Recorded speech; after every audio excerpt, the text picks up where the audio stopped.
मित्रों, कलयुग में नाम स्मरण की महिमा अपरंपार है। इस विषय में आपको एक अद्भुत कहानी सुनाता हूँ। ये है राम हनुमान की युद्ध। मित्रों, आपने कभी प्रभु श्री राम और हनुमान की युद्ध के बारे में सुना है? शायद आप विश्वास नहीं करेंगे या शायद हंसेंगे भी। भला भक्त और भगवान के बीच युद्ध हो सकता है? परंतु ऐसा ही हुआ। ये प्रसंग कृत्तिवासी रामायण या वाल्मीकि रामायण में नहीं होने से भी किसी न किसी रामायण में तो है ही। नहीं तो हनुमान की युद्ध नाम से क्यों सिनेमा निकलता? आइए ये रोमांचक कहानी सुने। और इससे पहले कि मैं कहानी को आरंभ करूं, मित्रों, मैं हूं शुभेंदु चौधरी और आपको प्यार भरा नमस्कार। अगर आप इस चैनल पर नए हैं तो ज़रूर सब्सक्राइब कर ले ताकि नए वीडियो आप तक पहुंच पाए। मित्र, ये कोई साधारण युद्ध नहीं था। आइए कहानी आरंभ करते हैं।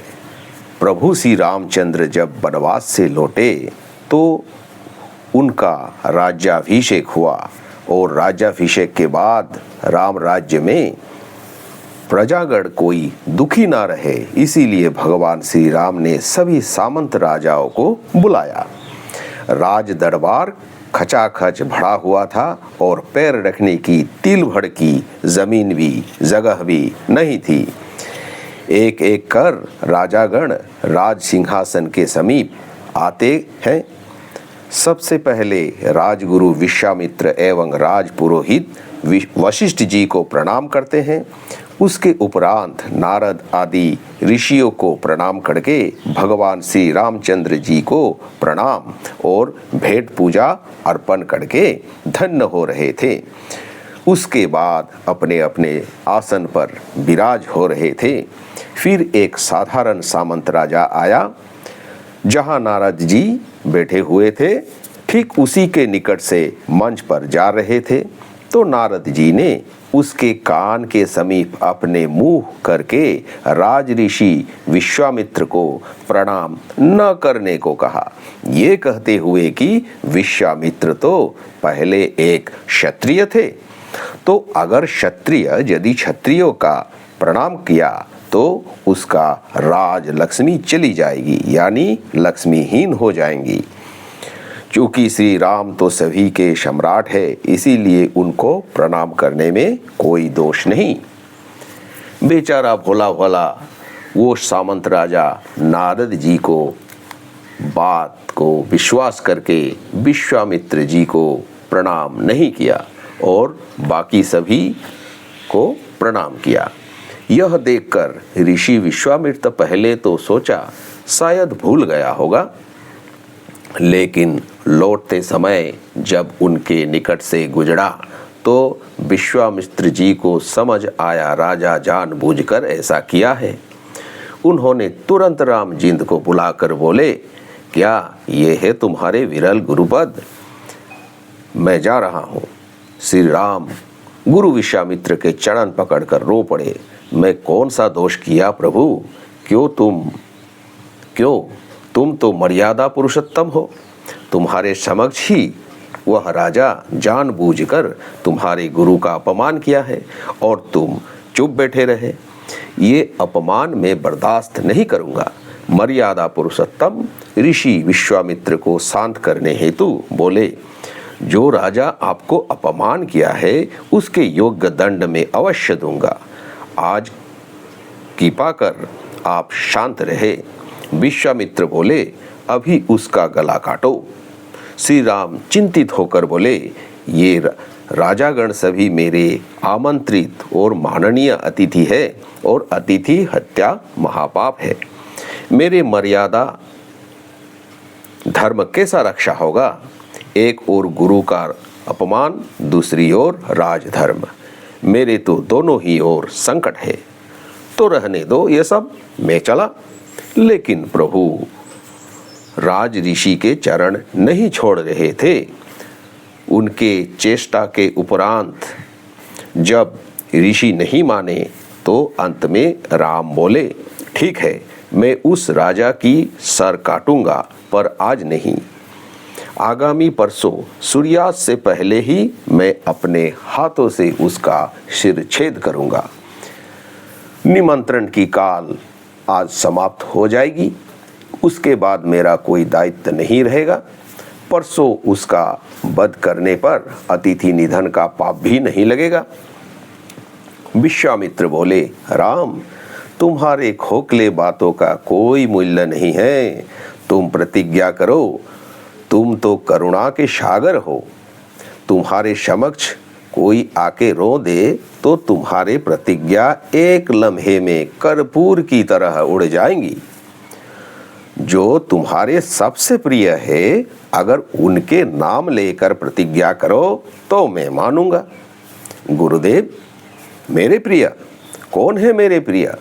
सीता जी पास में बैठी हुई थी।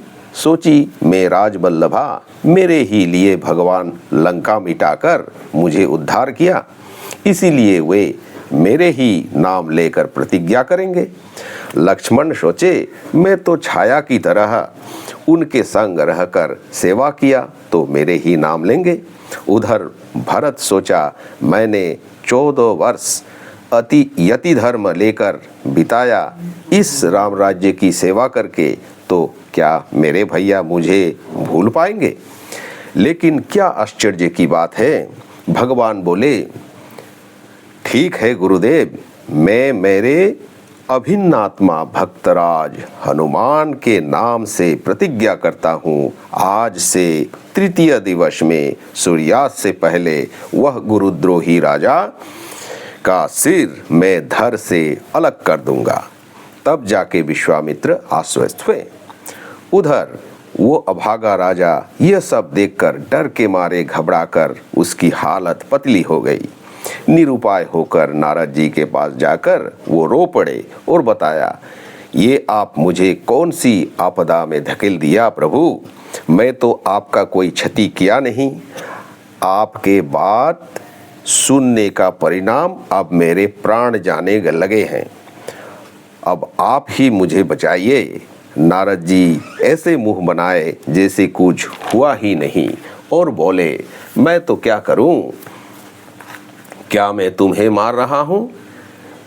तुम कैसे क्षत्रिय हो? लड़कियों की भांति रो रहे हो? लज्जा नहीं आती? राम तुम्हें मारने की प्रतिज्ञा ले चुके हैं। तुम भी क्षत्रिय की भांति युद्ध करो। यदि मृत हुए तो स्वर्ग पाओगे और जीत हुई तो राम राज्य पाओगे, तो डर किस बात की? राजा बोला, आपका क्या, आप तो बोलकर खल्लास। विश्व विजयी रावण प्रभु राम के साथ युद्ध करने जाकर उनके सारे वंश निपात हो गए। उनके वंश में दिया देने को कोई बचा नहीं और मैं एक सामान्य सामंत राजा होकर राम से लड़ूंगा। आपके परामर्श देखता हूं मेरे सर्वनाश ही कराएगा। तो ठीक है, तो मरो। ये क्या, आपके परामर्श से ही आपदा में पड़ा हूं और आप भक्तजन होकर बोल रहे हैं मरो? नहीं, मेरे बचने का उपाय आपको ही करना पड़ेगा। मैं और कोई बात नहीं सुनूंगा। नारद निर्विकार होकर बोले, तो कापुरुष की तरह भाग जाओ। कहाँ भागू? श्री राम के अज्ञात ऐसा कोई जगह नहीं है जहाँ पलायन करके मैं बचूं। स्वर्ग, मर्त, पाताल ऐसा कोई जगह ही नहीं जहाँ राम के शत्रु को आश्रय मिलेगा। फिर सुनो, पवन पुत्र हनुमान अभी गंधमादन पर्वत के एक गुहा में राम नाम के भजन कर रहे हैं। उनके पास जाकर आश्रय भिक्षा मांगो। अगर वे तुम्हें आश्रय और अभय दान देते हैं तो राम का मुराद नहीं वो तुम्हें मार सके। लेकिन एक बात याद रखना, जब हनुमान तुम्हें अभय दान देंगे तब तुम भी उनसे प्रतिज्ञा करवा लेना। बात के खिलाफ ना होने पाए। भक्तों का बात ही कुछ ऐसा है, कभी किसी को बात देंगे और दूसरी ही पल कोई आके रोने लगेगा तो सब कुछ भूलकर उसे भी आश्वस्त कर देंगे। इसीलिए तुम ठीक से उनके सबसे प्रिय व्यक्ति के नाम से शपथ लेकर तुम्हें निश्चिंत करने को कहो, लेकिन तुम भूल के भी रामचंद्र के नाम नहीं लेना, नहीं तो सारा खेल बिगड़ जाएगा। जाओ, देर मत करो। राजा बिना विलंब किए भागते भागते विंध्याचल आ पहुँचे। बहुत खोजने के बाद एक निर्जन गुहा से सीताराम सीताराम की कीर्तन सुनाई दिया तो वहाँ की ओर दौड़ पड़े। वहाँ का मनोरम दृश्य था, वहाँ कोई और शोर नहीं था। अर्धनिमीलित नेत्रों से भाव विभोर होकर हनुमान जी कीर्तन कर रहे थे। उनका कोई बाह्य ज्ञान नहीं था। राजा का गुहा में प्रवेश करने की साहस नहीं जुटा पा रहे थे। अगर कीर्तन में कोई विघ्न आया या हनुमान जी का तपोभंग हो गया तो हित में विपरीत हो जाएगा। राजा सोचने लगे, कीर्तन समाप्त होने पर बात करूंगा, लेकिन देखे कि ये कीर्तन तो समाप्त होने की कोई लक्षण दिखाई नहीं देता। ये तो महाविभोर महाकीर्तन है।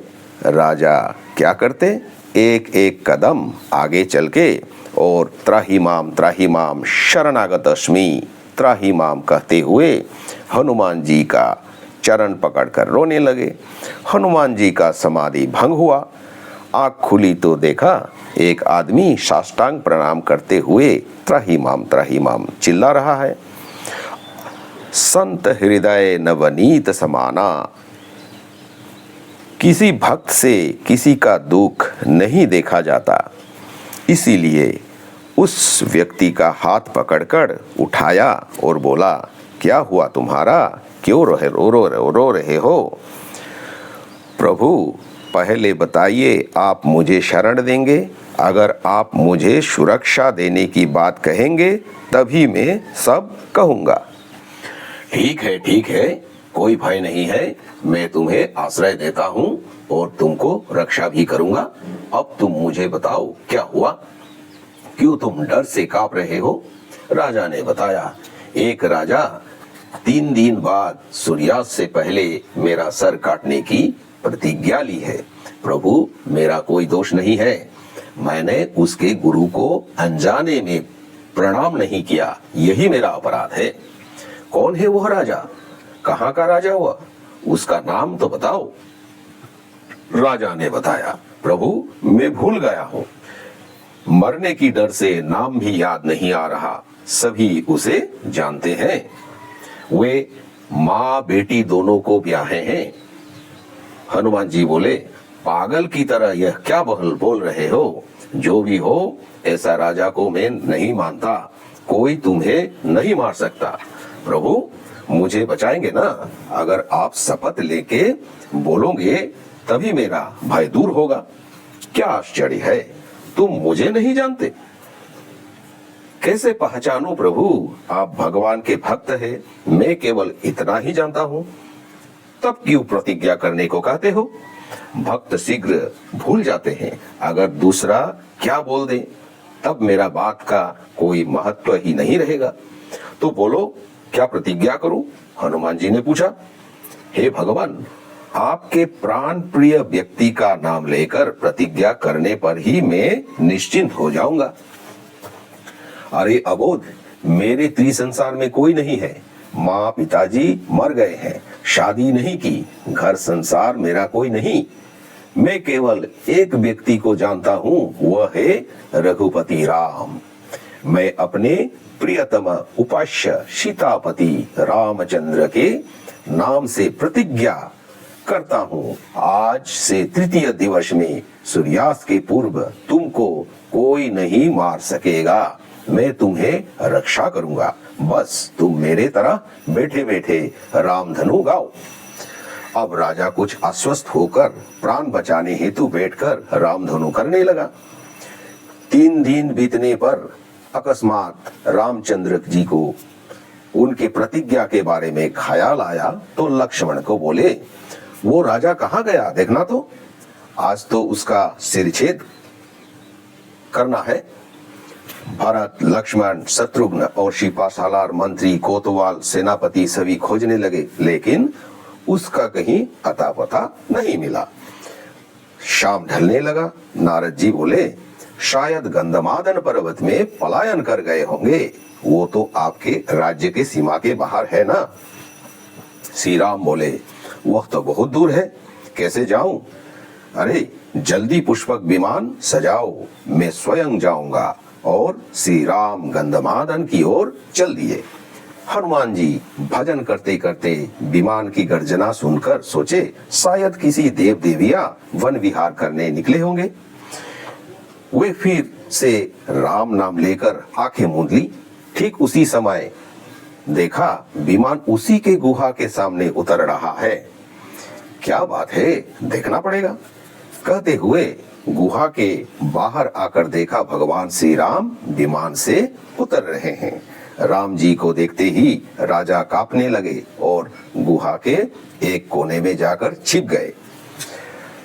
मित्रों, क्या श्री प्रभु राम राजा को पकड़ पाएंगे, उसे मार पाएंगे, या तो फिर क्या हनुमान उस राजा को बचा सकेंगे? ये सब जानने के लिए आप अगले भाग जरूर देखिएगा।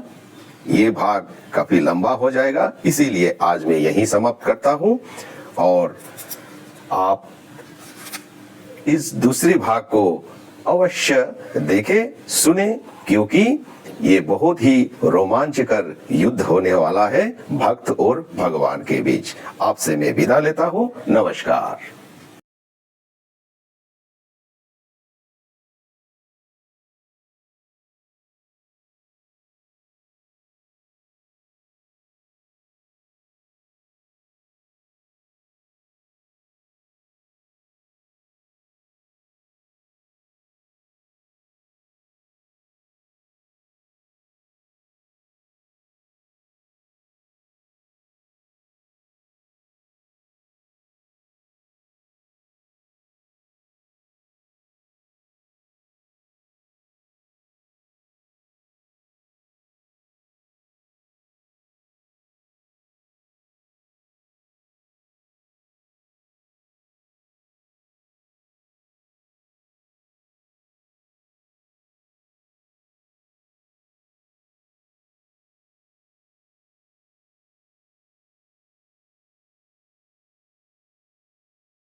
तो मित्रों, क्या श्री राम राजा को पकड़ लेंगे या तो फिर हनुमान राजा को बचा सकेंगे? ये सब जानने के लिए बहुत ही रोमांचकर ये जो एपिसोड है आज मैं यहीं समाप्त करता हूँ, क्योंकि एपिसोड काफ़ी लंबा होने वाला है। इसीलिए अगला और अंतिम भाग जो है मैं दूसरे भाग में ही आपको बताऊंगा। आपसे अनुरोध है आप इसकी दूसरी भाग अवश्य सुने, क्योंकि इस युद्ध का रोमांचकर और जो सारांश है उसमें छुपा हुआ है।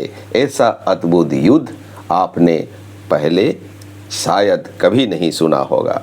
मैं आपसे विदा लेता हूँ। लाइक और सब्सक्राइब जरूर कीजिएगा। नमस्कार।